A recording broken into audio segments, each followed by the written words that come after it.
السلام علیکم ورحمۃ اللہ وبرکاتہ۔ حضور صلی اللہ علیہ وسلم کے بال مبارک کتنے بڑے ہوتے تھے؟ آپ صلی اللہ علیہ وسلم کے بال کس طرح ہوا کرتے تھے؟ حضور صلی اللہ علیہ وسلم سے بالوں کا کٹوانا بھی ثابت ہے اور بالوں کا رکھنا بھی ثابت ہے، اور بالوں کے بارے میں 3 روایت ہے۔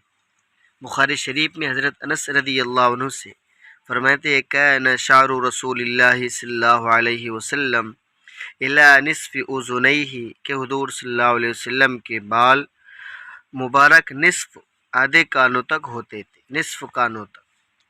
دوسری روایت حضرت برا بن عازب رضی اللہ عنہ کی ایک روایت میں عظیم الجمتی الی شہمت اذنیہ، کہ آپ کے بال آپ کے کانوں کے لہو تک پہنچتے تھے۔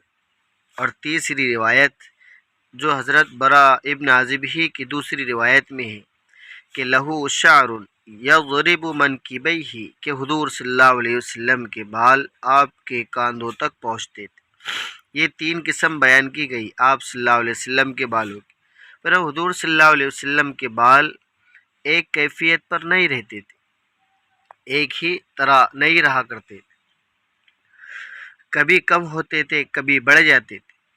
جنہوں نے سر منڈانے کے بعد قریب زمانے کا ذکر کیا ہے انہوں نے چھوٹے بال نقل کیے ہیں۔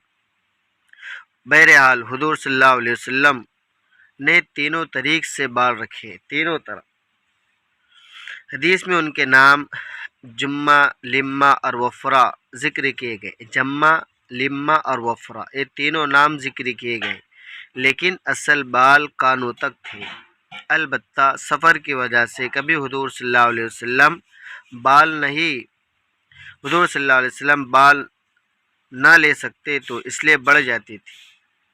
تو یہ تینوں طرح کے بال حضور صلی اللہ علیہ وسلم سے ثابت ہے۔ تو یہ اس طرح کے بال رکھنا یہ سنت ہے۔ اس کے علاوہ جتنے طرح بال کاٹتے ہیں یہ ساری سنت نہیں ہے، سنت کے خلاف ہے۔ اس لیے جس طرح حضور صلی اللہ علیہ وسلم کے بال مبارک تھے اسی طرح ان کی امتیوں کو بھی بال رکھنا چاہیے، تاکہ آپ صلی اللہ علیہ وسلم کی سنتوں پر عمل ہو۔ جو سنت کو زندہ کرتا ہے کل قیامت کے دن آپ صلی اللہ علیہ وسلم کے ساتھ میں رہیں گے۔ اس لیے یہ تینوں طرح کے بال رکھنا سنت ہے، اس کے علاوہ کسی بھی طرح بال رکھنا یہ سنت نہیں۔ والسلام علیکم ورحمۃ اللہ وبرکاتہ۔